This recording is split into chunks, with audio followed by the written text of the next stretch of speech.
Hi friends, welcome back to my channel. இன்றைக்கி spicy and tasty macaroni எப்படி பண்ணுறதுன்னு பார்க்கலாமா? கண்டிப்பாக செஞ்சு பாருங்கள், சூப்பராக இருக்கும். இது பாண்டிச்சேரியில் ரொம்ப ஃபேமஸான ஒரு ஸ்ட்ரீட் ஃபுட்டுங்க. ஃபஸ்ட்டு அதுக்கு ஒரு மயோனஸ் ரெடி பண்ணிக்கலாம். அதுக்கு 5 to 6 கார்லிக் போட்டுக்கோங்க.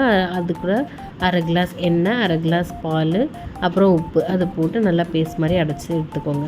அதுக்கப்புறம் இன்னொரு பேஸ்ட் ரெடி பண்ண போகிறோம். அதுக்கு சில்லி ஒரு 8 to 10 போட்டுக்கோங்க. அதை முதல்ல அரைச்சிக்கோங்க. அது கூட ஒரு டொமேட்டோ அதையும் போட்டு அதையும் நல்லா ஒரு பேஸ்ட் மாதிரி அரைச்சி எடுத்து வச்சுருங்க. அதுக்கப்புறம் நம்ம இதுக்கு தேவையான வெஜிடபிள்ஸ்லாம் கட் பண்ண போகிறோம். ஃபஸ்ட்டு கார்லிக் ஒரு 8 to 10 நல்லா சாப் பண்ணிக்கோங்க. அதுக்கப்புறம் அது கூட வெங்காயம், அதையும் ஒரு வெங்காயத்தை நல்லா சாப் பண்ணி எடுத்துக்கோங்க. அப்புறம் பீன்ஸ், கேரட், கேபேஜ், இந்த 3 வெஜிடபிளையும் நல்லா சாப் பண்ணி எடுத்து வச்சுக்கோங்க. இது கூட உங்களுக்கு கார்ன் இருந்தாலும் கார்னும் சேர்த்துக்கலாம், மஷ்ரூம் இருந்தால் மஷ்ரூமும் சேர்த்துக்கலாம். உங்களுக்கு என்னென்ன வெஜிடபிள்ஸ் இருக்கோ அதை மட்டும் சேர்த்து நீங்கள் எடுத்து வச்சுக்கோங்க. இதுக்கப்புறம் நம்ம இப்போ சிக்கன் பிரஸ்ட் எடுத்துருக்கோம். அதை ஃபைனாக சாப் பண்ணி எடுத்து வச்சுக்கோங்க. நெக்ஸ்ட் என்ன பண்ணும், கடாய் வச்சுருங்க. இப்போ நம்ம பாஸ்தா மேக்ரோனியை நம்ம வேக வைக்க போகிறோம்.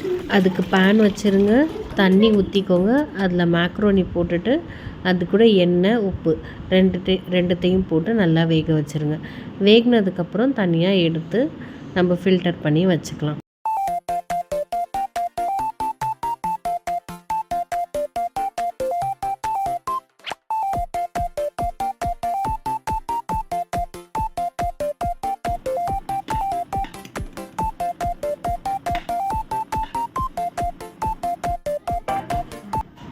பேன் வச்சுருங்க, அதில் பட்டர் சேர்த்துக்கோங்க.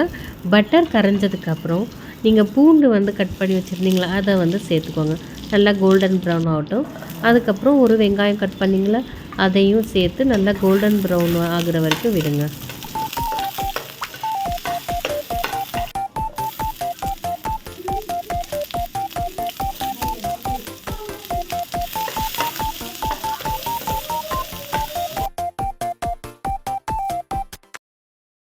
நெக்ஸ்ட்டு நம்ம ஒரு சில்லி பேஸ்ட் அரைச்சி வச்சுருந்தோம்ல அதையும் சேர்த்து நல்லா டாஸ் பண்ணுங்கள்.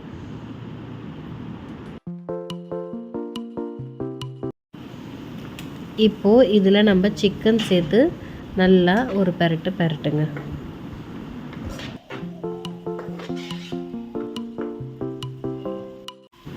அதுக்கப்புறம் இதுக்கு தேவையான உப்பு, அப்புறம் தண்ணி விட்டு ஒரு 5 to 10 minutes நல்லா வேக வைங்க.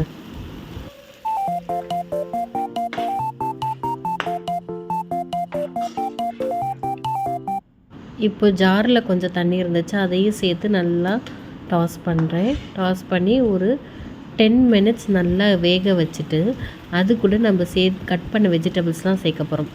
முதல்ல கேப்சிகம், அப்புறம் பீன்ஸ், கேரட், கேபேஜ், இது எல்லாத்தையும் சேர்த்து கிளறி ஒரு 10 minutes வேக வைங்க.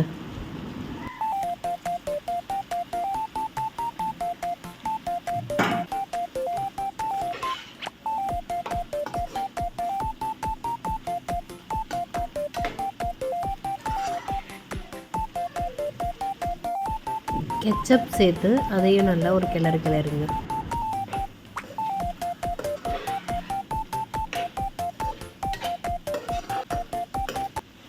அப்புறம் இது கூட பாஸ்தா சேர்த்து நல்லா கிளறிக்கோங்க. நல்லா கிளறினோடனே நம்மளோட பாஸ்தா சூப்பராக எம்மியாக டேஸ்ட்டாக ரெடி ஆயிரும். அப்புறம் இந்த பாஸ்தாவை ஒரு பவுலில் சர்வ் பண்ணி அது கூட நம்ம ஸ்டார்டிங்கில் ஒரு மயோனேஸ் ரெடி பண்ணோம்ல அதை அப்படியே ஊற்றி அந்த மயோனேஸோட அந்த பாஸ்தாவை அப்படியே டேஸ்ட் பண்ணி பாருங்கள். அட அட அட செம்ம டேஸ்ட்டாக இருக்குங்க.